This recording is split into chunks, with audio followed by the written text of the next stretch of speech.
ಎಲ್ಲ ಸ್ಕೂಲ್ಗಳಲ್ಲಿ, ಬ್ಯಾಂಕ್ಗಳಲ್ಲಿ ಮತ್ತೆ ಇಂಡಸ್ಟ್ರಿಯಲ್ ಮೆಟಲ್ ಫೈರ್ ಹೆಚ್ಚಿನದಾಗಿ ಯೂಸ್ ಮಾಡ್ತೀವಿ. ಈಗ ಬ್ಯಾಂಕ್ಗಳಲ್ಲಿ ನೀವು ಕೇಳ್ಬೋದು, ಸರ್ ವಾಟರ್ ಟೈಪ್ ಇರ್ಬೋದಲ್ಲ ಬ್ಯಾಂಕ್ಗಳಲ್ಲಿ ಅಂತ. ವಾಟರ್ ಟೈಪ್ ಯಾಕೆ ಇಡಲ್ಲ ಬ್ಯಾಂಕ್ಗಳಲ್ಲಿ? ಸೊ ಅದರಲ್ಲಿ ಡಾಕ್ಯುಮೆಂಟ್ರಿ ಇರ್ತವೆ. ಸೊ ನೀರನ್ನು ಅಪ್ಲೈ ಮಾಡಿದ್ರೆ ಇಂಕು ಎಲ್ಲ ಹೋಗ್ಬೋದು, ಮತ್ತೆ ಅವು ಏನಕ್ಕೂ ಯೂಸ್ ಬರಲ್ಲ. So DCP dry chemical powder, ಇದ್ರಲ್ಲಿ ತುಂಬಾ ಪೌಡರ್ ಇರುತ್ತೆ, ತುಂಬಿರ್ತಾರೆ. ಈ ಪೌಡರ್ ಅನ್ನ ಯೂಸ್ ಮಾಡೋದ್ರಿಂದ ಬೆಂಕಿನ ಪುಟಪ್ ಮಾಡ್ಬೋದು.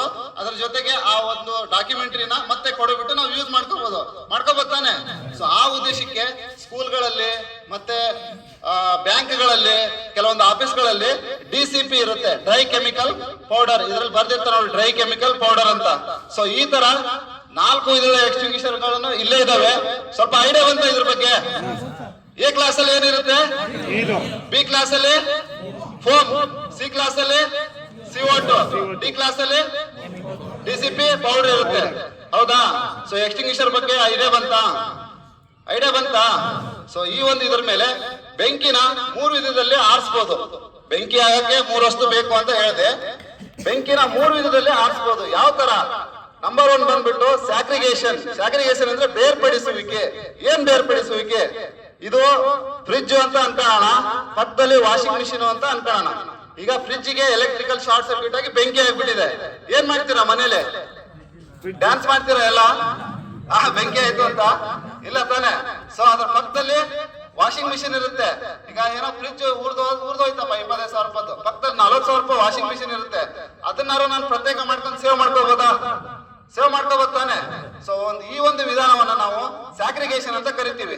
ಇದನ್ನ ಹೆಚ್ಚಿನದಾಗಿ ಎಲ್ಲಿ ಯೂಸ್ ಮಾಡಿ? ಈ ಒಂದು ಪ್ಲಾಂಟೇಶನ್ ಅಥವಾ ಬಣಿವೇನೋ ಏನೋ ಒಂದು ಫೈರ್ ಆಗಿರುತ್ತೆ. ಸೊ ಅಲ್ಲಿ ಬೆಂಕಿ ಇದೆ, ಗಾಳಿ ಜೋರಾಗಿ ಬರ್ತಾ ಇದೆ ಅಂದ್ರೆ ನಾನು ಅಲ್ಲಿ ಹೋಗಿ ಸುಟ್ಕೊಳ್ಳೋ ಅವಶ್ಯಕತೆ ಇಲ್ಲ. ಸ್ವಲ್ಪ ದೂರದಲ್ಲಿ ಸ್ಯಾಗ್ರಿಗೇಷನ್ ಮಾಡೋಣ. 1.5 ಎಕರೆ ಇದೆ, 1/4 ಎಕರೆ ಸುಟ್ಟು ಹೋದ್ರೆ ಹೋಗ್ಲಿ, ಇನ್ನು 1/4 ಎಕರೆ ನಾನು ಸೇವ್ ಮಾಡ್ಕೋಬಹುದಾ? ಸೊ ಈ ಒಂದು ವಿಧಾನವನ್ನ ನಮ್ಮ ಒಂದು ಇಲಾಖೆ ಸ್ಯಾಗ್ರಿಗೇಷನ್ ಅಂತ ಕರಿತೀವಿ. ಎಲ್ಲರೂ ಅಪ್ಲೈ ಮಾಡಿ, ಎಲ್ಲರೂ ಅಂತ ಸಿಚುವೇಶನ್ ಬಂದ್ರೆ ಓಕೆ ಮಾಡ್ತೀರಾ? ಸೆಕೆಂಡ್ ಒಂದು ಬಂದ್ಬಿಟ್ಟು ಬ್ಲಾಂಕೆಟಿಂಗ್ ಅಂತ ಬರುತ್ತೆ. ಬ್ಲಾಂಕೆಟಿಂಗ್ ಅಂದ್ರೆ ಮುಚ್ಚುವಿಕೆ ಅಂತ ಬರುತ್ತೆ. ಈಗ ಒಬ್ಬ ವ್ಯಕ್ತಿ ಒಂದು ಗುಡಿಸಲು ಮನೆಯಿಂದ ಸುಟ್ಬಿಟ್ಟಿದೆ ಮೈ, ಹೊರಗಡೆ ಓಡ್ ಬರ್ತಾನೆ, ಅವಾಗೆಲ್ಲ ಏನ್ ಮಾಡ್ತೀರಾ? ಬ್ಲಾಂಕೆಟ್. ಅದೇ ಯಾವ ತರ ಬ್ಲಾಂಕೆಟ್ ಮಾಡ್ತೀರಾ? ಓಣಿ ಚೀಲ ನೀರಲ್ಲಿ ಒದ್ದೆ ಮಾಡ್ತೇವೆ, ಮುಂದೆ ಹೋಗಿ ಹಿಡ್ಕೊಂತೀರಾ, ಅಪ್ಪ ಬಾರಪ್ಪ ಅಂತ ಹೇಳಿ. ಹಂಗ ಹಿಡ್ಕೊಂಡ್ರೆ ನೀವು ಸುಟ್ಕೊಂಡ್ ಹೋಗ್ತೀರಾ. ಅವನಿಗೆ ಮೊದ್ಲೇ ಸಂಕಟ ಐತೆ ಒಳಗೆ, ಅವನ್ ಮೊದ್ಲೇ ಸಂಕಟ ಇರುತ್ತೆ. ಮುಂದೆ ಹೋಗಿ ಸಿಕ್ಕರೆ ಅವನಿಗೆ ಗೊತ್ತಾಗಲ್ಲ, ಅವನ್ ಓಡಾಗಿ ನಿಮ್ ತಪ್ಕೊಂಡು ನೀವು ಕೂಡ ಸುಟ್ಟು ಹೋಗೋ ಚಾನ್ಸಸ್ ಇರುತ್ತೆ. ಹಾಗಾಗಿ ಯಾರಿಗೋ ಬೆಂಕಿಯಿಂದ ಅವಘಡ ಆಗಿ ಹೊರಗಡೆ ಬರ್ತಾ ಇದ್ದಾರೆ, ನಾವು ಅವರನ್ನ ನೋಡಿದ್ವಿ, ಆ ಕ್ಷಣ ನಾವೇನ್ ಮಾಡ್ಬೇಕು? ಬ್ಲಾಂಕೆಟಿಂಗ್, ಒಂದು ಗೋಣಿ ಚೀಲನೋ ಬೆಡ್ಶೀಟ್ ತಗೊಂಡು ಬಕೆಟ್ ಅಲ್ಲಿ ನೀರನ್ನ ಒದ್ದೆ ಮಾಡ್ಕೊಂಡ್ಬಿಟ್ಟು ಹಿಂದ್ಗಡೆಯಿಂದ ಕವರ್ ಮಾಡ್ಬೇಕು. ಹಿಂದ್ಗಡೆಯಿಂದ ಕವರ್ ಮಾಡ್ಬಿಟ್ಟು ಸುಟ್ಕೊಂಡಿದ್ ಸಾಕಪ್ಪ ಅಂತೇಳಿ 1-2 ಸಲ ಉರುಳು ಸೇವೆ ಮಾಡಿಸ್ಬೇಕು. ಉರುಳು ಸೇವೆ ಮಾಡಿಸ್ತಾ ಏನಾಗುತ್ತೆ? ಈಸಿ ಬೆಂಕಿ ಅಲ್ಲಿ ಗಾಳಿ ಕಟ್ ಆಗೋದ್ರಿಂದ ಈಸಿಯಾಗಿ ನಂದೋಗುತ್ತೆ. 3ನೇ ಮೆಥಡ್ ಬಂದ್ಬಿಟ್ಟು ಬ್ಲಾಂಕೆಟಿಂಗ್. ಅರ್ಥ ಆಯ್ತಾ? ಸ್ಯಾಗ್ರಿಗೇಷನ್ ಅರ್ಥ ಆಯ್ತಾ? 3ನೇ ಮೆಥಡ್ ಬಂದ್ಬಿಟ್ಟು ಕೂಲಿಂಗ್ ಅಂತ ಬರುತ್ತೆ. ಕೂಲಿಂಗ್ ಅಂದ್ರೆ ಮಾಮೂಲಿ ಎಲ್ಲರ ಮನೇಲಿ ಈಗ ಕಟ್ಟಿಗೆ ಒಲೆ ಯೂಸ್ ಮಾಡ್ತೀರಾ, ಎಲ್ಲ ಅಡಿಗೆ ಆದ್ಮೇಲೆ ಏನ್ ಮಾಡ್ತೀರಾ? ಎಲ್ಲ ಹೊರಗೆ ತೆಗೆದು ಅದಕ್ಕೆ ನೀರ್ ಹಾಕ್ತೀರಾ. ಸೊ ಇದು ಕೂಲಿಂಗ್ ಮೆಥಡ್. ಅಂದ್ರೆ ಇದ್ರಲ್ಲಿ ಏನಾಗುತ್ತೆ? ಶಾಖ ಆಟೋಮೆಟಿಕ್ ಕಮ್ಮಿ ಆಗುತ್ತೆ, ಬೆಂಕಿ ನಂದೋಗುತ್ತೆ. ಬೆಂಕಿನ ಆರ್ಸಕ್ಕೆ 3 ವಿಧಾನಗಳು ಹೇಳಿದೆ. 1ನೇದು ಸ್ಯಾಗ್ರಿಗೇಷನ್, ಬೇರ್ಪಡಿಸೋದ್ರಿಂದ ಆರಿಸಬಹುದಾ? ಸೆಕೆಂಡ್ ಒನ್ ಬಂದ್ಬಿಟ್ಟು ಬ್ಲಾಂಕೆಟಿಂಗ್, ಮುಚ್ಚುವಿಕೆಯಿಂದ ಆರಿಸಬಹುದಾ? ಥರ್ಡ್ ಒನ್ ಬಂದ್ಬಿಟ್ಟು ಕೂಲಿಂಗ್ ಮಾಡೋದ್ರಿಂದ ಏನ್ ಮಾಡ್ಬೋದು? ಬೆಂಕಿಯನ್ನ ಈಸಿಯಾಗಿ ನಂದಿಸಬಹುದು. ಅರ್ಥ ಆಯ್ತಾ? ಏನು ರಿಯಾಕ್ಷನ್ ಇಲ್ಲ. ಅರ್ಥ ಆಯ್ತಾ? ಓಕೆ. ಬೆಂಕಿಯನ್ನ 3 ವಿಧಾನದಲ್ಲಿ ಆರಿಸಬಹುದು ಅಂತ ಹೇಳಿದೆ. ಸೊ ಅದೇ ರೀತಿ ತುಂಬಾ ಒಂದು ಈಗ ನಾವು ಸಾಗರದಲ್ಲಿ ನೋಡ್ತಕ್ಕಂಥದ್ದು ಫಾರೆಸ್ಟ್ ಫೈರ್, ಆಮೇಲೆ ಬಡವೆನ ಹೆಚ್ಚಿನದಾಗಿ ಏನ್ ಮಾಡ್ಬೇಕು ಅಂದ್ರೆ 300 kg ಮೇಲೆ ಬಡವೆನ ಹಾಕ್ಬಾರ್ದು. ಆಮೇಲೆ ಹುಲ್ಲು ಹಸಿ ಇತ್ತಪ್ಪ ಅಂದ್ರೆ ಆ ಹುಲ್ಲನ್ನ ಯಾವತ್ತು ತುಂಬಾ ಪ್ರೆಷರ್ ಅಲ್ಲಿ ವೇಟ್ ಅಲ್ಲಿ ಹಾಕ್ಬಾರ್ದು. ಅದರಿಂದ ಏನಾಗುತ್ತೆ? ಆಟೋಮೆಟಿಕ್ ಎಲ್ಲ ಬರ್ಸ್ತಾರೆ. ನಾವು ಬಣವೆ ಫೈರಿಗೆ ಹೋದಾಗ, ಸರ್ ಯಾರೋ ದ್ವೇಷದಿಂದ ಹಾಕಿದ್ರು, ಏನೋ ಆಯ್ತು, ಏನೋ ಆಗಿರಲ್ಲ. ಹಸಿ ಹುಲ್ಲು ನಾವು ಒಟ್ಟಿದ್ರೆ ಆಟೋಮೆಟಿಕ್ ವೇಟ್ ಬಿದ್ದು 300 kg ಮೇಲೆ ಆಯ್ತಪ್ಪ ಅಂದ್ರೆ ಅದು ಸ್ವಯಂ ದಹನ ಕ್ರಿಯೆ ಅಂತ. ಒಂದು ವಸ್ತು ತನ್ನಷ್ಟಕ್ಕೆ ತಾನು ಒತ್ತು ಉರಿಯೋದಕ್ಕೆ ಸ್ವಯಂ ದಹನ ಕ್ರಿಯೆ ಅಂತ ಕರಿತೀವಿ. ಅದೇನಾಗುತ್ತೆ? ಆಟೋಮೆಟಿಕ್ ಶಾಖ ಜಾಸ್ತಿ ಆದವಾಗ ಅದ್ರ ಪಾಡಿಗೆ ಅದೇ ಹತ್ತದೊಂದು ಚಾನ್ಸಸ್ ಇರುತ್ತೆ. ಹೆಚ್ಚಿನದಾಗಿ ಈ ವರ್ಷ ನಾವು ನೋಡಿದ್ದು ಡಿಸೆಂಬರ್ ಅಲ್ಲಿ ಒಂದು 6 ಬಣವೆ ಫೈರ್ ನೋಡಿದ್ವಿ. ಎಲ್ಲದೂ ಬರ್ಸಿ ಸರ್ ದ್ವೇಷ ಕಾರಣ ಹಂಗೆ ಹಿಂಗೆ ಅಂತ ಹೇಳ್ಬಿಟ್ಟು.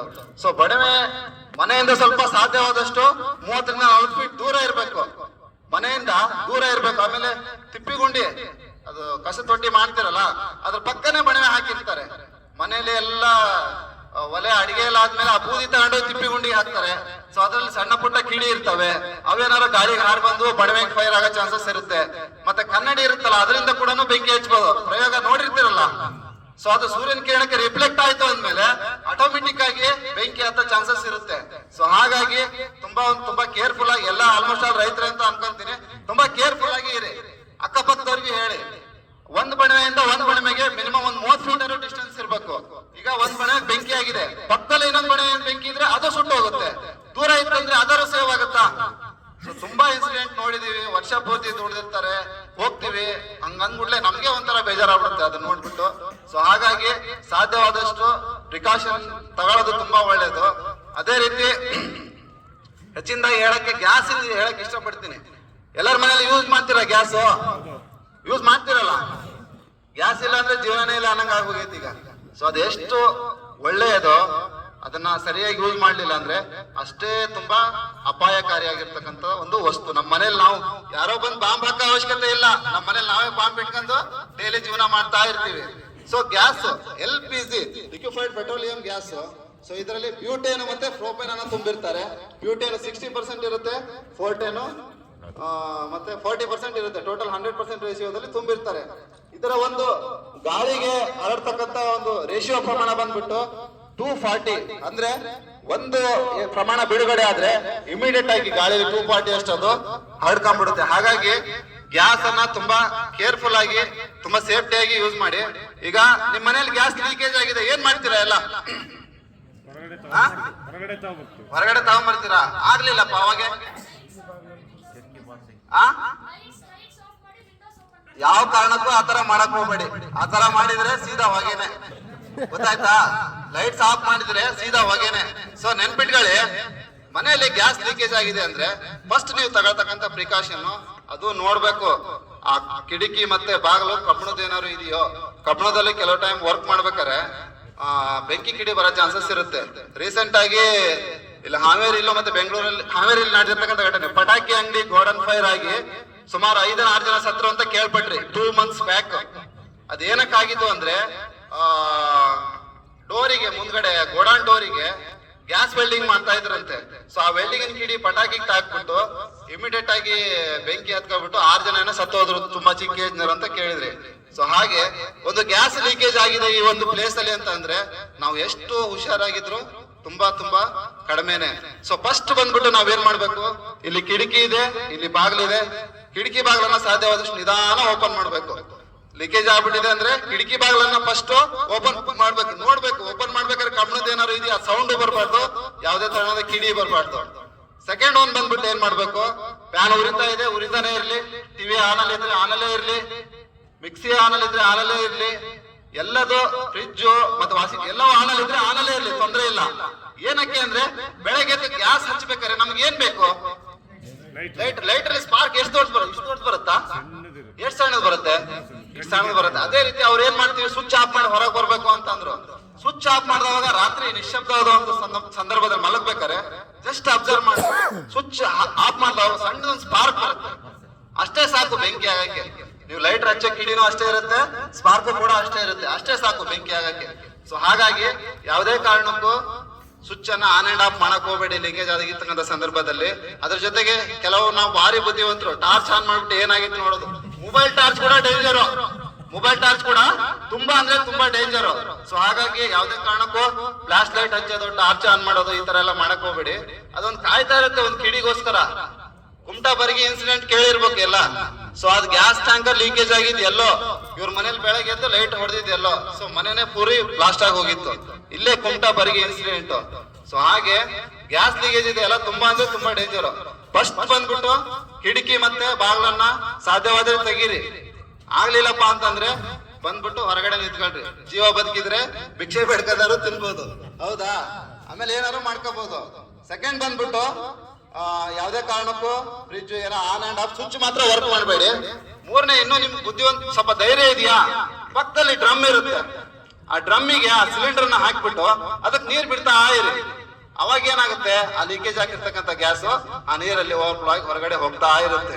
ಇಲ್ಲಪ್ಪ ನಂಗೆ ಇನ್ನೂ ಧೈರ್ಯ ಇದೆ, ನಾನು ಏನ್ ಮಾಡ್ಬೇಕು ಅಂದ್ರೆ ಆ ಚರಂಡಿ ಹೊರಗಡೆ ಇರುತ್ತಾ ತಗೊಂಬಂದ್ಬಿಟ್ಟು ಅದನ್ನ ಮುಚ್ಚಬೇಕು. ಇಲ್ಲಪ್ಪ ನಮ್ದು ಫೈರ್ ಇಂಜಿನಿಗೆ ಫೋನ್ ಮಾಡ್ಬೇಕು, ಇಲ್ಲ ಗ್ಯಾಸ್ ಏಜೆನ್ಸಿಗೆ ತಿಳಿಸ್ಬೇಕು. ಮಾಡ್ತೀರಾ ಎಲ್ಲರೂ? ಓಕೆ. ಗ್ಯಾಸ್ ಲೀಕೇಜ್ ಆದಾಗ ಇಷ್ಟೊಂದು ಪ್ರಿಕಾಷನ್ ಅನ್ನ ತಗೋಬೇಕು. ಆಮೇಲೆ ಇನ್ನೂ ಪ್ರಿಕಾಷನ್ಸ್ ಇದಾವೆ. ಏನಪ್ಪಾ ಅಂದ್ರೆ ಪಕ್ಕದಲ್ಲಿ ಯಾರೋ ಬೀಡಿ ಹೊಡಿತಾ ಇರ್ತಾರೆ, ಸಿಗರೇಟ್ ಹೊಡಿತಾ ಇದಾರೆ. ಅವ್ರಿಗೆ ಏನ್ ಮಾಡ್ಬೇಕು? ಅಪ್ಪ ಶಿವನೇ, ಗ್ಯಾಸ್ ಲೀಕೇಜ್ ಆಗಿದೆ, ಸ್ವಲ್ಪ ದೂರ ಹೋಗಪ್ಪ, ನಿನ್ನಿಂದ ಮತ್ತೆ ಎಲ್ಲ ತುಂಬಾ ಡ್ಯಾಮೇಜ್ ಆಗುತ್ತೆ. ಆಮೇಲೆ ವೆಲ್ಡಿಂಗ್ ಕೆಲಸ ಎಲ್ಲ ನಡೀತಾ ಇರುತ್ತೆ. ಸೊ ವೆಲ್ಡಿಂಗ್ ಕೆಲಸದಿಂದ ಒಂದು ಕಿಡಿ ಬರ್ತಾನೆ. ಸೊ ಅದು ಕೂಡ ಒಂದು ಬಹಳ ಅಂದ್ರೆ ಬಹಳ ಡೇಂಜರ್. ಸೊ ಹಾಗಾಗಿ ಗ್ಯಾಸ್ ಲೀಕೇಜ್ ಆದಾಗ ಎಷ್ಟು ಪ್ರಿಕಾಷನ್ ತಗೊಂತೀರೋ ಅಷ್ಟು ಒಳ್ಳೇದು. ಈಗ ನಿಮ್ಮ ಮನೆಯಲ್ಲಿ ಗ್ಯಾಸ್ ಎಲ್ಲರೂ ಯೂಸ್ ಮಾಡ್ತೀರಾ, ಅದಕ್ಕೆ ಏನೇನೋ ಯಾವ ಸೇಫ್ಟಿಯನ್ನ ತಗೊಂಡಿದ್ದೀರಾ? ಯಾರೋ ಒಬ್ರು ಹೇಳಿ, ನೀವ್ ಹೇಳ್ರಿ ನೋಡೋಣ ಏನೇನ್ ಸೇಫ್ಟಿ ತಗೊಂಡಿದ್ದೀರಾ? ನಿಮ್ಮ ಮನೇಲಿ ಗ್ಯಾಸ್ ನಿಮ್ಮ ಮನೇಲಿ ಗ್ಯಾಸ್ ಯೂಸ್ ಮಾಡ್ತಾ ಇದ್ದೀರಾ? ಓಕೆ, ಏನೇನ್ ಸೇಫ್ಟಿ ತಗೊಂಡಿದ್ದೀರಾ? ರೆಗ್ಯುಲರ್ ಆಗಿ ಪೈಪ್ ಕ್ಲೀನ್ ಇದೆಯಾ ಅಂತ ನೋಡ್ಕೊತಿರ್ತೀವಿ. ಓಕೆ. ಏನಾದ್ರು ಸ್ಮೆಲ್ ಬಂದ್ರೆ ತಕ್ಷಣ ನೋಡ್ತೀವಿ, ನಾಬಲ್ ಏನಾದ್ರು ಪ್ರಾಬ್ಲಮ್ ಇದೆಯಾ, ರೆಗ್ಯುಲೇಟರ್ ಏನಾದ್ರು ಆಗಿದೆಯಾ ನೋಡ್ತೀವಿ. ಓಕೆ. ಆಮೇಲೆ ರೆಗ್ಯುಲರ್ ಆಗಿ ಅಷ್ಟೇನೆ. ರೆಗ್ಯುಲರ್ ಆಗಿ ಯಾವಾಗಲೂ ನೆನ್ಪಿಟ್ಕೊಳ್ರಿ, ಅಡಿಗೆ ಮಾಡ್ತಕ್ಕಂತ ಸಿಲಿಂಡರಿಗೂ ಮತ್ತೆ ಆ ಸ್ಟವ್ವಿಗೂ ಕೆಲವರೆಲ್ಲ ಭಾರಿ ಬುದ್ಧಿವಂತರು ಸ್ಟವ್ ಮತ್ತೆ ಸಿಲಿಂಡರ್ನ ಒಂದೇ ಲೆವೆಲ್ ಇಟ್ಕೊಂಡ್ರು. ಅದು ತುಂಬಾ ಅಂದ್ರೆ ತುಂಬಾ ತಪ್ಪು. ಆ ಸಿಲಿಂಡರ್ ಕೆಳಗಡೆ ಇರ್ಬೇಕು, ಸ್ಟವ್ ನಿಮ್ಗೆ ಎಲ್ಲಿ ಕಂಫರ್ಟೇಬಲ್, ಆಕ್ಚುಲಿ ಇಲ್ಲಿ ಮಟ್ಟ ಇಡ್ಬೇಕು ಅಂತ ಇರುತ್ತೆ, ಎಲ್ಲಿ ಕಂಫರ್ಟೇಬಲ್ ಅಲ್ಲಿವರೆಗೂ. ಅದಕ್ಕೂ ಡಿಫ್ರೆನ್ಸ್ ಇರಲೇಬೇಕು. ಇಲ್ಲೇ ರೀಸೆಂಟ್ ಆಗಿ ಇಲ್ಲಿ ಯಾವ್ದದು ಇಕ್ಕೇರಿ ಹತ್ರ ಒಂದ್ ಮನೆಗೆ ಫೈರಿಗೆ ಹೋಗಿದ್ವಿ. ಸಿಲಿಂಡರ್ನ ಕುಂಡಿ ತೆಗೆದು ಅದ್ರೊಳಗೆ ಉರ್ತಾರೆ, ಅದ್ರ ಮೇಲಿಂದ ಕಲೆಕ್ಷನ್ ತಗೊಂತಾರೆ. ಬೆಂಕಿ ಆಗ್ಬಿಟ್ಟಿದೆ ರೆಗ್ಯುಲೇಟರಿಗೆ. ಏನ್ ಮಾಡ್ತೀರಾ? ಸಿಲಿಂಡರ್ ತೆಗಿಯಕ್ 1 ಗಂಟೆ ಒತ್ತಾಡಿವಿ, ಸಿಲಿಂಡರ್ ತೆಗಿಯಕ್ಕೆ 1 ಗಂಟೆ ಒತ್ತಾಡಿವಿ. ಸೊ ಈ ತರ ಎಲ್ಲ ಆಗುತ್ತೆ. ಕೆಲವ್ರು ಭಾರಿ ಬುದ್ಧಿವಂತರು, ಯಾರೋ ನೆಂಟ್ರು ಬಂದ್ರು, ಈಗ ಸಿಲಿಂಡರ್ ಗ್ಯಾಸ್ ಖಾಲಿ ಆಗಿ ಹೋಗ್ಬಿಡ್ತು, ಬುಕ್ ಮಾಡಿರೋ 1 ದಿನ ಬೇಕು, ಬೇಯಿಸ್ಬೇಕಲ್ಲ ಏನಾದ್ರು ನಾನ್ ವೆಜ್. ಬಿಸಿನೀರ್ ತಂದ್ಬಿಟ್ಟು ಅದರಲ್ಲಿ ಗ್ಯಾಸ್ ಇಟ್ಬಿಟ್ಟು ಅದು ಜಾಸ್ತಿ ಹೊತ್ತು ಬರುತ್ತೆ ಅನ್ನೋದು ದೊಡ್ಡ ತಪ್ಪು ಕಲ್ಪನೆ ಅವ್ರ ತಲೆಯಲ್ಲಿ. ಈ ಒಂದು ಚಳಿಗಾಲ ಟೈಮಲ್ಲಿ ಗ್ಯಾಸ್ ಎಲ್ಲ ಗಟ್ಟಿಯಾಗಿರುತ್ತೆ, ನಾನ್ ಬಿಸಿನೀರ್ ಇಟ್ಬಿಟ್ರೆ ಇನ್ನೂ 1 ಅವರ್ ಬರುತ್ತೆ. ಅದು ದೊಡ್ಡ ತಪ್ಪು ಕಲ್ಪನೆ. ಆತರ ಯಾವತ್ತೂ ಮಾಡಕ್ ಹೋಗ್ಬೇಡ್ರಿ. ಅದು ಎಷ್ಟು ಹೊತ್ತು ಬರ್ಬೇಕು, ಎಷ್ಟು ಉರಿಬೇಕು ಅಷ್ಟೇ ಉರಿಯೋದು. ನೀವು ಅಡಿಗೆ ಬಿಸಿನೀರ್ ಇಟ್ವಿ ಏನೋ ಮಾಡಿದ್ವಿ ಅಂತ ಅದರಿಂದ ಯಾವ ಕಾರಣಕ್ಕೂ ಜಾಸ್ತಿ ಅಂತೂ ಬರಲ್ಲ. ಆತರ ಮಾಡಕ್ ಹೋಗ್ಬೇಡಿ. ಯಾರ ಮಾಡಿದ್ರೆ ಹೇಳ್ರಿ, ಅದು ತುಂಬಾ ದೊಡ್ಡ ತಪ್ಪು ಅಂತ ಹೇಳ್ಬಿಟ್ಟು. ಸೊ ಅದೇ ರೀತಿ ಮನೆಯಲ್ಲಿ ISI ಮಾರ್ಕ್ ಇರೋ ಒಂದು ರೆಗ್ಯುಲೇಟರ್, ಒಂದು tube, minimum tube distance 4 feet ಇರಬೇಕು. ಗ್ಯಾಸ್ ಇಂದ ಸ್ಟವ್ಗೆ 4 ಫೀಟ್ ಇದ್ದೇ ಇರ್ಬೇಕು ಕಂಪಲ್ಸರಿ. ತುಂಬಾ ಶಾರ್ಟ್ ಆಗಿದ್ರೆ ಹೋಗ್ಬಿಟ್ಟು ಇವತ್ತೇ ಚೇಂಜ್ ಮಾಡಿ. ನಮ್ಗೆ ಸ್ವಲ್ಪ ಸೇಫ್ಟಿ ಬೇಕಂದ್ರೆ ಸೇಫ್ಟಿ ಡಿವೈಸರ್ ಅಂತ ಸಿಗುತ್ತೆ. ಎಲ್ಲಿ ಅದು ಅಂದ್ರೆ ಆ ರೆಗ್ಯುಲೇಟರ್ ಗಿಂತ ಕೆಳಗಡೆ ಕೂರ್ಸೋದು ಗ್ಯಾಸ್ ಮೇಲೆ. ಸೊ ಅದಿತ್ತಂದ್ರೆ ಯಾವ ಕಾರಣಕ್ಕೂ ಬೆಂಕಿ ಆಗಲ್ಲ. ಅದು ತೋರ್ಸುತ್ತೆ ಎಷ್ಟು ಪ್ರಮಾಣದಲ್ಲಿ ಗ್ಯಾಸ್ ಇದೆ. ಸೊ ಅದಿದ್ರೆ ಬೆಂಕಿ ನಮ್ಮ ಮನೆಯಲ್ಲೂ ಇದೆ, ನಾವು ಯೂಸ್ ಮಾಡ್ತೀವಿ. ಅದು ಹೆಚ್ಚು ಕಡಿಮೆ 3,000 ರೂಪಾಯಿನ ಆಗುತ್ತೆ. ಸಾಧ್ಯ ಆದ್ರೆ ಎಲ್ಲರೂ ಯೂಸ್ ಮಾಡಿ, ತುಂಬಾ ಅಂದ್ರೆ ತುಂಬಾ ಒಳ್ಳೇದು. ಅದಿದ್ರೆ ಯಾವ ಕಾರಣಕ್ಕೂ ಬೆಂಕಿ ಆಗದೇ ಇಲ್ಲ. ಸೊ ISI ಮಾರ್ಕ್ ಇರೋ ರೆಗ್ಯುಲೇಟರ್ ಹೇಳ್ದೆ, ಪೈಪ್ ಹೇಳ್ದೆ. ಆಮೇಲೆ ಪ್ರತಿದಿನ ರಾತ್ರಿ ಮಲಗ್ಬೇಕಾದ್ರೆ ಏನ್ ಮಾಡ್ಬೇಕಂದ್ರೆ, ನಾವು ಆ ಗ್ಯಾಸಿನ ನಾಬ್ ಇರುತ್ತಲ್ಲ, ಒಲೆ ಗ್ಯಾಸ್ ಸ್ಟವ್ ನಾಬ್ ಇರುತ್ತಲ್ಲ, ಅದನ್ನ ಫಸ್ಟ್ ಆಫ್ ಮಾಡ್ಬಾರ್ದು. ಯಾಕಂದ್ರೆ ಅದನ್ನ ಫಸ್ಟ್ ಆಫ್ ಮಾಡ್ಬೇಕು. ಅದನ್ನ ಫಸ್ಟ್ ಆಫ್ ಮಾಡಿ ಆಮೇಲೆ ಗ್ಯಾಸ್ ಇಂದ ಒಲೆದು ಆಫ್ ಮಾಡ್ಬೇಕು. ಅದರಿಂದ ಏನಾಗುತ್ತೆ, ಟ್ಯೂಬ್ ಅಲ್ಲಿ ಇನ್ ಕೇಸ್ ಏನಾದ್ರು ಗ್ಯಾಸ್ ಏನಾದ್ರು ಇದ್ರೆ ಅದು ನಮಗೆ ಬೆಳಗ್ಗೆ ನಾವು ಸ್ಮೆಲ್ ಗೊತ್ತಾಗಲ್ಲ. ನಮಗೆ ನಾವು ಯಾವ್ದೋ ಲಕ್ಷ್ಯದಲ್ಲಿ ಹೋಗ್ಬಿಡ್ತೀವಿ, ನಮ್ ತಲೆಯಲ್ಲಿ ಅದು ಕಾನ್ಸೆಪ್ಟ್ ಇರಲ್ಲ. ಸೊ ಯಾರಿಗೆ ಗೊತ್ತು ಅದ್ರ ಮೇಲೆ ಏನಾದ್ರು ಸಿಡ್ತಿರ್ಬೋದು, ಇಲ್ಲಿ ಏನೋ ಕಚ್ಚಿರ್ಬೋದು. ಅದರಿಂದ ಗ್ಯಾಸ್ ಲೀಕೇಜ್ ಆದ್ರೆ ತುಂಬಾ ಎಫೆಕ್ಟ್. ಎಷ್ಟೊಂದು ಇನ್ಸಿಡೆಂಟ್ ಲಾಸ್ಟ್ ಟೈಮು ತೀರ್ಥಹಳ್ಳಿಯಲ್ಲಿ ನಡೀತು.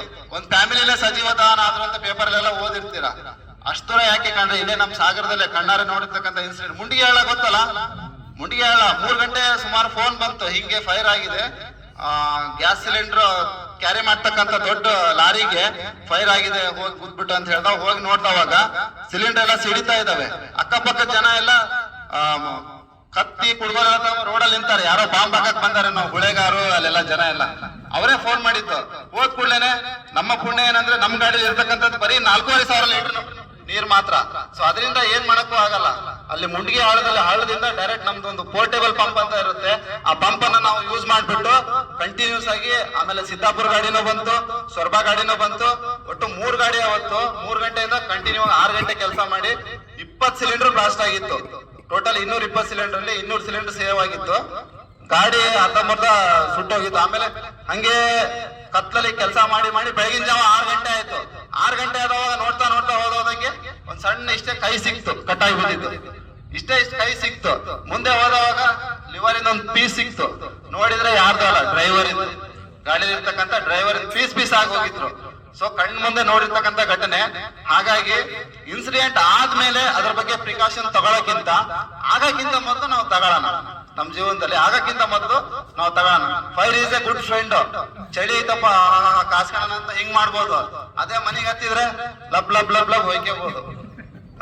ಹಂಗೆ ಒಂದ್ ಗಾದೆನೇ ಇದೆ, ಕಳ್ಳ ಹೋಗ್ ಮನೆ ಉಳಿಯುತ್ತೆ. ಏನಕ್ಕಂದ್ರೆ ಅವ್ನು ಏನ್ ಬೇಕೋ ಅಷ್ಟೇ ತೋರ್ಸ್ಕೊಂಡ್ ಹೋಗ್ತಾನೆ, ಆದ್ರೆ ಕೊಳ್ಳಿ ಹೋಗ್ ಮನೆ ಯಾವ ಕಾರಣಕ್ಕೂ ಉಳಿಯಲ್ಲ ಅನ್ನಂಗೆ. ಸೊ ಹಾಗೆ ಬೆಂಕಿ ಎಷ್ಟು ಒಳ್ಳೆಯದು ಅಷ್ಟೇ ಒಂದು ತುಂಬಾ ಡೇಂಜರಸ್. ಸೊ ಹಾಗಾಗಿ ನೀವು ಪ್ರಿಕಾಷನ್ ಅನ್ನ ತಗೊಳ್ಳೋದು ತುಂಬಾ ಅಂದ್ರೆ ತುಂಬಾ ಒಳ್ಳೆಯದು. ಈಗ ಲೈಫ್ ಬಾಯ್, ಸೊ ಇದು ನಮ್ಮ ಇಲಾಖೆಯಲ್ಲಿ ಎಲ್ಲ ಕಡೆ ನೋಡಿದ್ರ, ಸಿಗಂದೂರ ಸೇತುವೆ ಲಾಂಚಲ್ಲೂ ಇದೆ, ಗಣಪತಿ ಕೆರೆ ಬೋಟಿಂಗ್ ಟೈಮಲ್ಲಿ ಎಲ್ಲರೂ ಹಾಕ್ತಾರೆ. ಅವ್ರು ಹೇಳಿರ್ತಾರೆ, ನೋಡಪ್ಪ ಸೇಫ್ಟಿಗೆ ಲೈಫ್ ಬಾಯ್ ಮತ್ತೆ ಈ ಒಂದು ಲೈಫ್ ಜಾಕೆಟ್ ಅನ್ನ ಯೂಸ್ ಮಾಡಿ ಅಂತ ಹೇಳ್ತಾರೆ. ನಾವು ಬಾರಿ ಬುದ್ಧಿ ಅಂದ್ರೆ ನಂಗೆ ಸ್ವಿಮ್ಮಿಂಗ್ ಬರುತ್ತೆ, ನಾನು ಇಂಟರ್ನ್ಯಾಷನಲ್ ಸ್ವಿಮ್ಮರು, ಹಂಗಿಂಗ್ ಅಂತ ಹೋಗ್ತೀವಿ. ಅವ್ರು ಹೇಳ್ತಾರೆ, ಅದ್ರ ನಾವು ಕೇಳಲ್ಲ. ಅವ್ರು ಹೇಳ್ತಾರೆ, ನಾವ್ ಯಾವ ಕಾರಣಕ್ಕೂ ಕೇಳಲ್ಲ. ಸೊ ನಾವು ಪ್ರಿಕಾಷನ್ ಏನಿದೆ ಅಲ್ಲಿ ಏನಿದೆ ಅದನ್ನ ಫಾಲೋ ಅಪ್ ಮಾಡ್ಬೇಕು. ಇದು ಲೈಫ್ ಜಾಕೆಟ್, ಇದನ್ನ ನಾವೇನಾದ್ರೂ ಹಾಕೊಂಡ್ರೆ ನಾವ್ ಯಾವ ಕಾರಣಕ್ಕೂ ಮುಳುಗಲ್ಲ, ತೇಲ್ತಾನೆ ಇರ್ತೀವಿ. ಪರವಾಗಿಲ್ಲ, ನಿಂಗೆ ಸ್ವಿಮ್ಮಿಂಗ್ ಮಾಡಿ ಸುಸ್ತಾಗಿದೆಯಾ, ಇದನ್ನ ಹಾಕೊಂಡಿದ್ಯಾ, ತೇಲ್ತಾ ಇದೆಯಾ, ನಿನಗ್ ಬರಕ್ಕಾಗಲಿಲ್ಲ, ನಮ್ಮ ಇಲಾಖೆ ಕಾಲ್ ಮಾಡ್ರಿ, ನಾವು ಬಂದ್ಬಿಟ್ಟು ಕರ್ಕ ಬರ್ತೀವಿ. ಜೀವಾರು ಇರುತ್ತೆ. ಏನು ಇಲ್ಲದೆ ಹೋದ್ರೆ ಬಹಳ ಕಷ್ಟ ಆಗುತ್ತೆ. ತುಂಬಾ ಒಂದು ಕೆರೆ ಕಾಲ್ಗಳು, ಬಾವಿ ಕಾಲ್ಗಳು ಇತ್ತೀಚಿಗೆ ಬರ್ತವೆ. ಸೊ ಎಲ್ಲರೂ ಹೋದವಾಗ ಸೇಫ್ಟಿ ಏನಿರುತ್ತೆ ಅದು ಫಸ್ಟ್ ನೋಡ್ಕೊಳ್ಳಿ. ಸೊ ಎಲ್ಲರೂ ಸೇಫ್ಟಿ ಯೂಸ್ ಮಾಡ್ತೀರಾ? ಏನ್ ಯೂಸ್ ಮಾಡ್ತೀರಾ? ಜಾಕೆಟ್ಸ್ ಯೂಸ್ ಮಾಡ್ತೀರಾ ತಾನೆ? ಆಯ್ತು, ಇನ್ ತೋರಿಸಿದ್ದಕ್ಕೂ ಸಾರ್ಥಕ ಆಯ್ತು. ಸರಿ, ನೆಕ್ಸ್ಟ್ ನಮ್ಮ ಒಂದು ಇಲಾಖೆಯಲ್ಲಿ BA ಸೆಟ್ ಅಂತ ಬರುತ್ತೆ, ಬ್ರೀತಿಂಗ್ ಆಪರೇಟರ್ ಸೆಟ್. ಇದು ಯಾವ ತರ ವರ್ಕ್ ಮಾಡುತ್ತೆ ಅಂದ್ರೆ, ಈಗ ಒಂದು ಕೊಠಡಿಯಲ್ಲಿ ಬೆಂಕಿ ಆಗಿದೆ, ತುಂಬಾ ಹೊಗೆ ತುಂಬ್ಕೊಂಡ್ಬಂದ್ಬಿಟ್ಟಿದೆ, ಆಮೇಲೆ ವಿಷಕಾರಿ ಅನಿಲ, ನಮ್ಗೆ ಅದನ್ನ ಸೇವನೆ ಮಾಡಕ್ ಆಗ್ತಿಲ್ಲ, ಅಂತ ಟೈಮಲ್ಲಿ ನಮ್ಗೆ ಹೋಗಕ್ಕಾಗಲ್ಲ. ಅಂತ ಟೈಮಲ್ಲಿ BA set, breathing operator set ನಮ್ಮ ಒಂದು ಇಲಾಖೆ ಇಶ್ಯೂ ಮಾಡಿದ್ದಾರೆ. ಇದು ಏನಪ್ಪಾ ಅಂದ್ರೆ ಒಂದ್ ಮಿನಿಮಮ್ 40 ರಿಂದ 45 ನಿಮಿಷ ಇದನ್ನ ವರ್ಕ್ ಮಾಡ್ಬೋದು. ನಾವ್ ಯಾವ ತರ, ಹೌದಾ? ಸೊ ಯಾರು ಒಬ್ರು ವಾಲಂಟಿಯರ್ BA ಸೆಟ್ ಹಾಕ್ತೀನಿ ಅಂದ್ರೆ ಬರ್ಬೋದು, ಬಂದ್ಬಿಟ್ಟು ಹಾಕ್ಬೋದು. ಟ್ರಾವೆಲಿಂಗ್ ಮಾಡಿ ತೋರಿಸ್ತೀರ, ನಾವು ಒಬ್ರು ಕರಿಯತ್ತ ಸಣ್ಣ ಕಿರರ, ತುಂಬಾ ಸಣ್ಣ ಕಿರರ್ ಬರ್ರಿ, ತುಂಬಾ ಸಣ್ಣ ಯಾರಿದ್ದೀರಾ ಇಷ್ಟು ಜನದಲ್ಲಿ? ಆಗಲ್ಲ, ತುಂಬಾ ಸಣ್ಣ ಯಾರಿದ್ದೀರ? ನೀವು ಬರ್ತೀರಾ?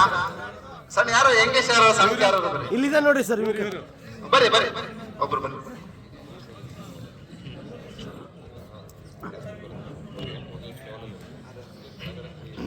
ಓಕೆ, ಇದನ್ನ ನಾವು ನಮ್ಮ ಒಂದು ಇಲಾಖೆಯಲ್ಲಿ ಹೊಗೆ ತುಂಬಿದ ಕೊಠಡಿಗಳಲ್ಲಿ ಈ ಡ್ರೈನೇಜ್, ವಿಷಾನಿಲಗಳು ಇಂಥ ಸಂದರ್ಭದಲ್ಲಿ, ಯಾಕಂದ್ರೆ ನಮಗೂ ಕೂಡ ವರ್ಕ್ ಮಾಡಕ್ ಆಕ್ಸಿಜನ್ ಸಿಗ್ತಾ ಇರಲ್ಲ, ಅಂತ ಸಂದರ್ಭದಲ್ಲಿ BA set, breathing operator set, ಇದು ಒಂದು ನ್ಯಾಚುರಲ್ ಏರ್. ನಾವ್ ಯಾವ ತರ ಈಗ ಉಸಿರಾಟ ಕ್ರಿಯೆ ನಡೆಸ್ತಾ ಇದೀವಲ್ಲ, ಅದೇ ರೀತಿ ನಮಗೆ ಒಂದು ಉಸಿರಾಟ ಕ್ರಿಯೆ ನಡೆಸಕ್ಕೆ ನ್ಯಾಚುರಲ್ ಏರ್ ಸಿಗುತ್ತೆ ಅದರಿಂದ. ಸೊ ಅದು ಯಾವ ರೀತಿ ಅಂತ, ಫಾರ್ ಎಕ್ಸಾಂಪಲ್, ಇಲ್ಲ ರೂಮ್ ಅಲ್ಲಿ ಬೆಂಕಿ ಆಗ್ಬಿಟ್ಟಿದೆ, ಇಲ್ಲಿವರೆಗೂ ಹೊಗೆ ಇರುತ್ತೆ, ಹೊಗೆ ತುಂಬಿದ್ರೆ ನಮ್ಗೆ ಏನು ಮಾಡಕ್ಕಾಗಲ್ಲ. ಆವಾಗ ನಾವು ಯಾವ ರೀತಿ ವರ್ಕ್ ಮಾಡ್ತೀವಿ ಅನ್ನೋದು ತೋರಿಸ್ತೀವಿ. ಸೊ ಇದನ್ನ ಬಂದ್ಬಿಟ್ಟು ಫೇಸ್ ಮಾಸ್ಕ್ ಅಂತ ಕರಿತೀವಿ.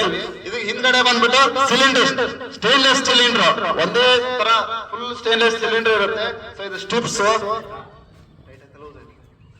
ಸರಿ ಐತೆ?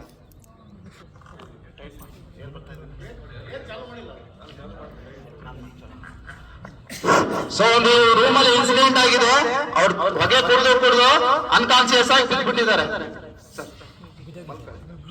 ಬಟ್ಟೆ ಕೊಳೆ ಆಗ ತೊಂದರೆ ಇಲ್ಲಲ್ಲ, ಬೇಜಾರು ಮಾಡ್ಕೊಂಡು ಮತ್ತೆ. ಸೊ ಈ ರೂಮ್ ಅಲ್ಲಿ ಹೊಗೆ ತುಂಬಿದೆ, ಅವರಿಗೆ ಅನ್ಕಾನ್ಸಿಯಸ್ ಆಗಿ ಬಿಟ್ಬಿಟ್ಟಿದ್ದಾರೆ. ಸೊ ನಾವು ಯಾವ ರೀತಿ ವರ್ಕ್ ಮಾಡ್ತೀವಿ ಅನ್ನೋದನ್ನ ಒಂದು ಸಿಂಪಲ್ ಆಗಿ ಡೆಮೋ ತೋರಿಸ್ತೀವಿ ನೋಡಿ. ಅಲ್ಲಿಂದ ಬರ್ತಾ ಇದೆಯಾ, ಏರ್ ಬರ್ತಾ ಇದೆಯಾ? ಓಕೆನಾ? ಸೊ ಅಲ್ಲಿಂದ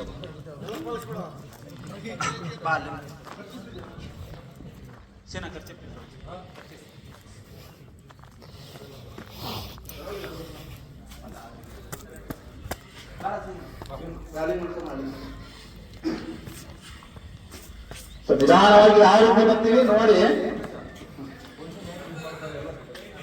ಸೊ ಈ ಪೊಸಿಷನ್ ಏನಕ್ಕೆ ಯೂಸ್ ಮಾಡ್ತೀವಿ ಅಂದ್ರೆ, ಟ್ರಾವೆಲಿಂಗ್ ಮಾಡ್ಕೊಂತ ಹೋದ್ರೆ ಮುಂದೆ ಏನಾದ್ರು ಸಿಗ್ಬೋದು, ನಿಂತ್ಕೊಂಡು ಹೋದ್ರೆ ನಮ್ಮ ತಲೆಗಾರಲ್ಲಿ ಹೊಡೆದ್ರೆ ನಮ್ಗೆ ಗೊತ್ತಿಲ್ಲ ಆ ರೂಮಲ್ಲಿ ಏನಿದೆ ಅಂತ. ಸೊ ಟ್ರಾವೆಲಿಂಗ್ ಮಾಡ್ತಾ ಹೋಗೋದ್ರ ಮುಖಾಂತರ ಅಲ್ಲಿ ಏನಿದೆ ಅಂತ ನಾವು ಸ್ಪರ್ಶ ಮಾಡ್ಕೊಂತ ಹೋಗ್ಬೋದು. ಸೊ ಈ ಒಂದು ಏನಾಗ್ತದೆ,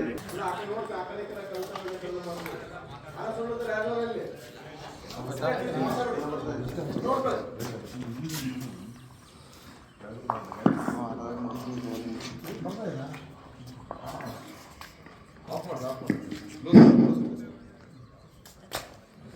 ಇಲ್ಲನಾ?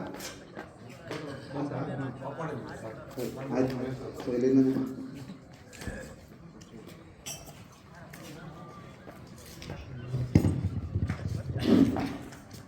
ಓಕೆ, ಇಲ್ಲಿ ಇವ್ರು ಅನ್ಕಾನ್ಸಿಯಸ್ ಆಗಿ ಬಿದ್ದಿದ್ದಾರೆ. ಯಾವ ರೀತಿ ವರ್ಕ್ ಮಾಡೋದಂತ ತೋರಿಸ್ತೀವಿ.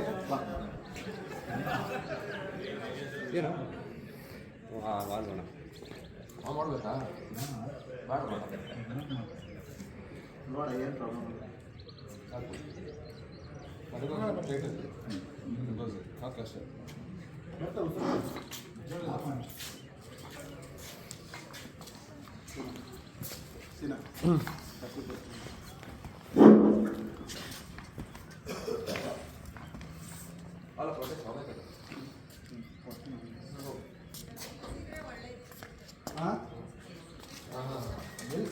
ಪ್ರಾಬ್ಲಮ್ ನಿಮ್ಮನ್ನ ವಿಡಿಯೋ ಇದೊಂದು ನೋಡೋದು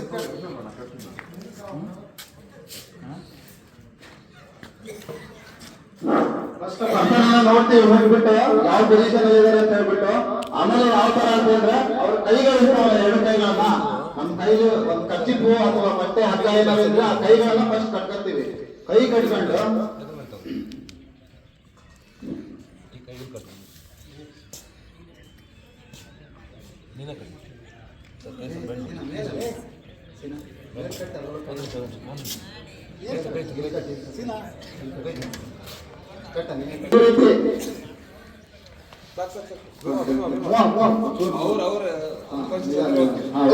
ನೋಡ್ತಾ ಇದೀರಾ ಯಾವ ತರ ಅವ್ರನ್ನ ಹೊರಗಡೆ ಕರ್ಕೊಂಡು ಬರೋದಂದ್ರೆ, ಅವ್ರ ಅನ್ಕಾನ್ಸಿಯಸ್ ಆಗಿದ್ರು ಕೂಡ ಸೊ ನಮ್ಮ ಒಂದು ಇಲಾಖೆಯಲ್ಲಿ ಈ ಒಂದು ಉಪಕರಣ ಇರೋದ್ರಿಂದ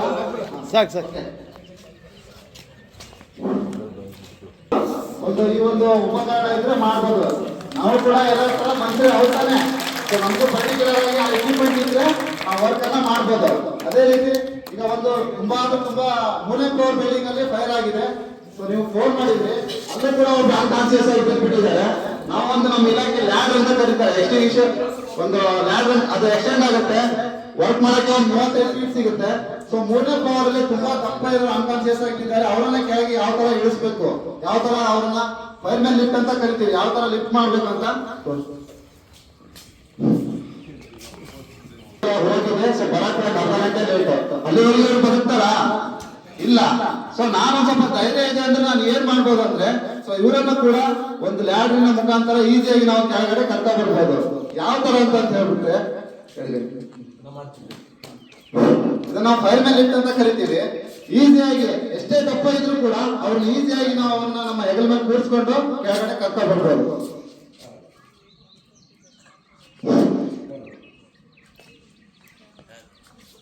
ಒಂದೇ ಕೈಲಿ ಎರಡು ಒಂದೇ ಕೈಲಿ. ಸೊ ಒಂದ್ ಕೈಲಿ ನಾನು ಲ್ಯಾಡ್ನ ಇಟ್ಕೊಂತ ಬರ್ಬೋದು. ಇತ ಇಟ್ಕೊಂಡು ಒಂದ್ ಕೈಲಿಂದ ಲ್ಯಾಡ್ನ ಇಳ್ತಾ ಬರ್ಬೋದು, ಎಷ್ಟೇ ದಪ್ಪ ಆಗಿರ್ಲಿ. ಸೊ ಅವ್ರನ್ನ ಹೆಗಲ ಮೇಲೆ ಕೂರ್ಸ್ಕೊಂಡು ಬರ್ತಕ್ಕಂಥ ರೀತಿ ಇರುತ್ತಲ್ಲ, ಅದು ತುಂಬಾ ಇಂಪಾರ್ಟೆಂಟ್. ಸೊ ಆತರ ನೀವು ಕೂಡ ರಿಸ್ಕ್ ತಗೊಂಡು ಮಾಡ್ಬೋದು, ಏನ್ ಸಮಸ್ಯೆ ಏನಿಲ್ಲ. ದಪ್ಪ ಇದ್ದಾರೆ ಹೆಂಗೆ ಅನ್ನೋದಿಲ್ಲ. ಸೊ ಅವ್ರನ್ನ ಹೆಂಗ್ ಕ್ಯಾರಿ ಮಾಡ್ಬೇಕು ಅನ್ನೋದು ನಿಮ್ಗೆ ಗೊತ್ತಿರ್ಬೋದು. ಅದಾಯ್ತು. ಮತ್ತೆ ಇನ್ನು ಇಬ್ರು ಇದ್ದೀರಾ, ಯಾರೋ ತುಂಬಾ ಅನ್ಕಾನ್ಸಿಯಸ್ ಆಗಿ ಬಿಟ್ಬಿಟ್ರು, ಸಡನ್ ಆಗಿ ಸ್ಟ್ರಕ್ಚರು ಇಲ್ಲ.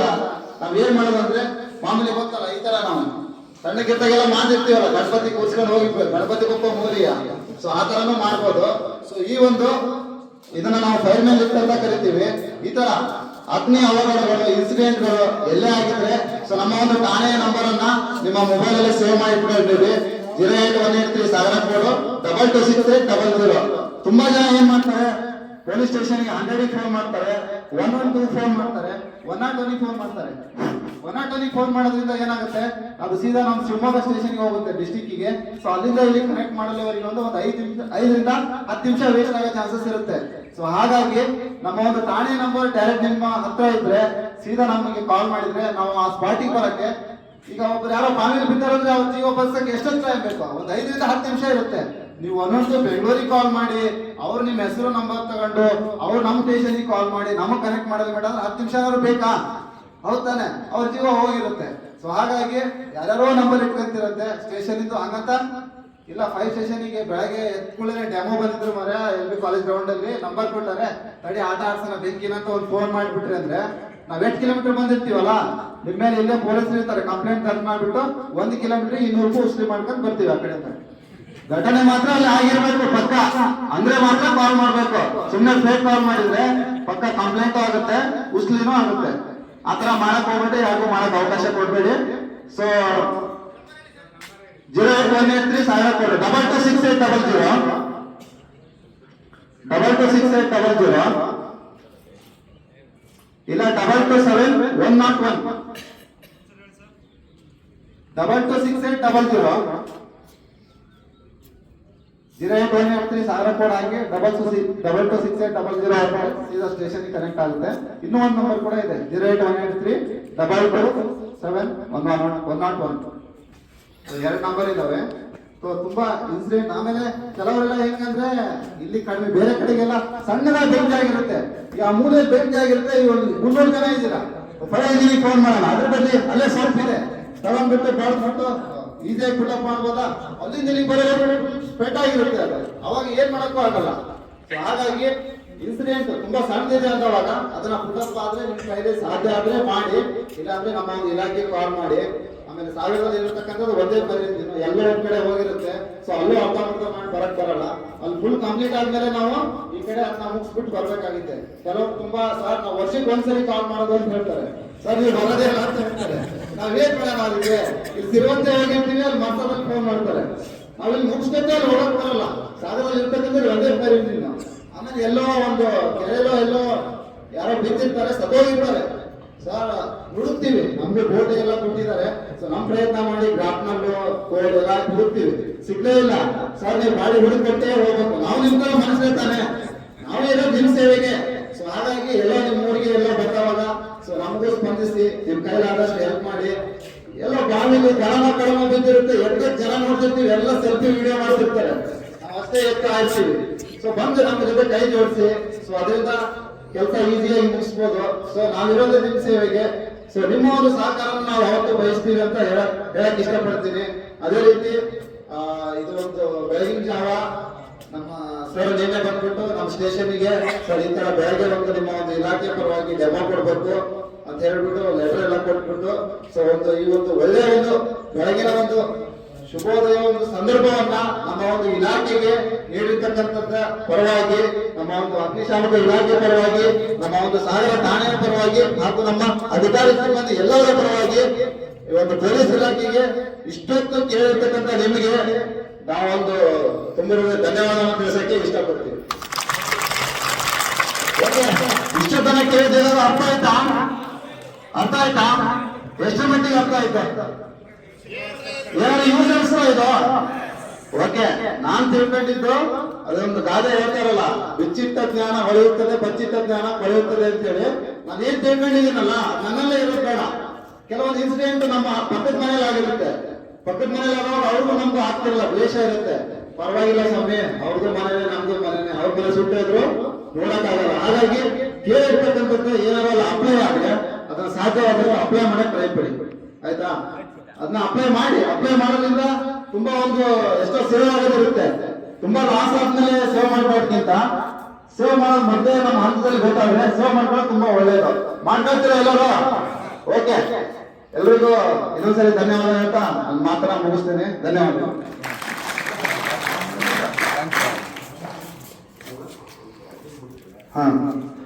ಈಗ ಫಿಲ್ಮ್ ಅಲ್ಲಿ ಹಾಡು ಬರುತ್ತೆ, ಮುಂಗಾರು ಮಳೆ ಅಂದ್ರೆ ಇಮಿಡಿಯೇಟ್ ಮಳೆ ಬಂದ್ಬಿಡುತ್ತೆ. ಅದೇ ಮಳೆಗಾಲದ ಮಳೆ ಅನ್ಕೊಂಡ್ರ ಆರ್ಟಿಫಿಷಿಯಲ್ ಮಳೆ. ಸೊ ಅದಕ್ಕೂ ಕೂಡ ನಮ್ಮ ಫೈರ್ ಇಂಜಿನ್ ವೆಹಿಕಲ್ ಸಪರೇಟ್ ಆಗಿರ್ತವೆ. ಸೊ ಪ್ರತಿಯೊಂದು ಹಾಡು ಒಂದೊಂದು ಸೀನಲ್ಲೂ ಮಳೆ ಬರ್ತಾ ಇರುತ್ತೆ. ಅದು ಶೂಟಿಂಗ್ ಆಗಿರುತ್ತೆ ಬೇಸಿಗೆಗಾಲದಲ್ಲಿ. ಸೊ ಯಾವ ರೀತಿ ಮಳೆ ಬರುತ್ತೆ ಅಂತ ಹೇಳ್ಬಿಟ್ಟು ಕೃತಕವಾಗಿ ತೋರಿಸ್ತಾರೆ. ಪ್ರತಿಯೊಂದು ಫೈರಿಗೂ ಪ್ರತಿಯೊಂದು ಡಿಫ್ರೆಂಟ್ ಟೈಪ್ ಬ್ರಾಂಚಸ್ ಇರುತ್ತೆ. Short branch, long branch, fog nozzle, ಆಮೇಲೆ ಸ್ಕಟಲ್ ಫ್ರೈ, ಫಾರೆಸ್ಟ್ ಫೈರ್ ಯಾವ ತರ ಯೂಸ್ ಮಾಡ್ತೀವಿ. ಮನೇಲಿ ಬೆಂಕಿ ಆಗಿದೆ, ಯಾರು ಓನರ್ ಇಲ್ಲ, ಬೆಂಗಳೂರಿಗೆ ಹೋಗಿದ್ದಾರೆ, ಕಾಲ್ ಪಕ್ಕದ ಮನೆಗೆ ಕೊಟ್ಟಿದ್ದಾರೆ.